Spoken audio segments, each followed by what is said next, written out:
ভ্রাম্যমাণ আদালত, সেখানে আছেন রিপোর্টার শাহরিয়ার জামান দীপ। আমরা সরাসরি চলে যাচ্ছি তার কাছে। দীপ, এই মুহূর্তে আমি রয়েছি পুরান ঢাকায় এবং একটু জানিয়ে রাখি যে আজকে সকাল 7টা থেকে কিন্তু এই অনিরাপদ পানির বিরুদ্ধে অভিযান পরিচালনা শুরু করেছে বিএসটিআই এবং এই মুহূর্তে পুরান ঢাকার বেশ কিছু জায়গা তাদের অভিযান চলছে। আমি যদি একটু আপনাদের দেখাতে চাই, আপনারা দেখতে পাচ্ছেন যে পুরানো ঢাকার বিভিন্ন গলি এবং রাস্তা থেকে বেশ কিছু জার জব্দ করা হয়েছে। সেই জারগুলো এখন ভাঙা হচ্ছে। তারা বলছেন যে যেখানেই অনিরাপদ পানির সন্ধান তারা পাবেন সেখানেই তারা অভিযান পরিচালনা করবে।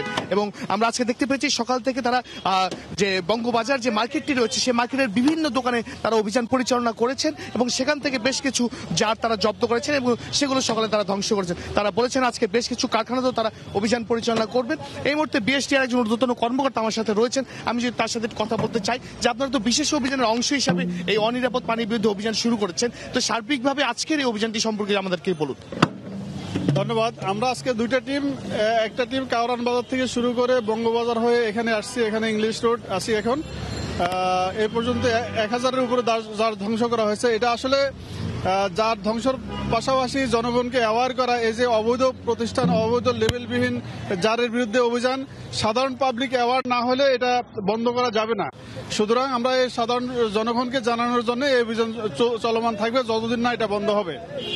ধন্যবাদ। ঠিক যেমনটি উনি বলছিলেন যে এই অভিযানটি চলমান থাকবে এবং যতদিন পর্যন্ত এই অনিরাপদ পানি এই থেকে দেশবাসীকে মুক্ত করা না যাবে ততদিন তাদের অভিযান চলবে। আমরা দেখতে পেয়েছি তারা কিন্তু রাস্তাঘাটে যেখানে অনিরাপদ পানি পাচ্ছেন, যেখানে জারগুলো পাচ্ছেন সেখানেই তারা অভিযান পরিচালনা করছে। বিশেষ করে তারা চেষ্টা করছেন যে জায়গায় জনসম্পৃক্ততা বেশি, অর্থাৎ মার্কেট, হাসপাতালের মতো জায়গাগুলোতে কিন্তু তারা বেশি বেশি অভিযান পরিচালনা করছেন। তারা বলছেন ভবিষ্যতে বাংলাদেশের সরকারি এবং বেসরকারি যে সকল হাসপাতাল রয়েছে সেই হাসপাতালগুলোতে তারা বিশেষ অভিযান পরিচালনা করবেন। তারা আজকে বলেছেন যে পুরানো ঢাকার বিভিন্ন জায়গায় আজকে তারা অভিযান পরিচালনা করবেন। এই মুহূর্তে পুরানো ঢাকায় রয়েছেন তারা বলছেন যে আজকে বেশ কয়েকটি এই অনিরাপদ পানি তৈরি কারখানায় তারা অভিযান পরিচালনা করবেন। এবং একটু জানিয়ে রাখতে চাই যে তাদের যে বিশেষ অভিযান চলছে সেই বিশেষ অভিযান আজকে 9ম দিন চলছে এবং 9ম দিনে তারা বলেছেন যেটি এখন পর্যন্ত 20টি প্রতিষ্ঠানের বিরুদ্ধে তারা নিয়মিত মামলা করেছে। তো ইমদাদ, এই ছিল আসলে আমার কাছে এখান থেকে সর্বশেষ তথ্য।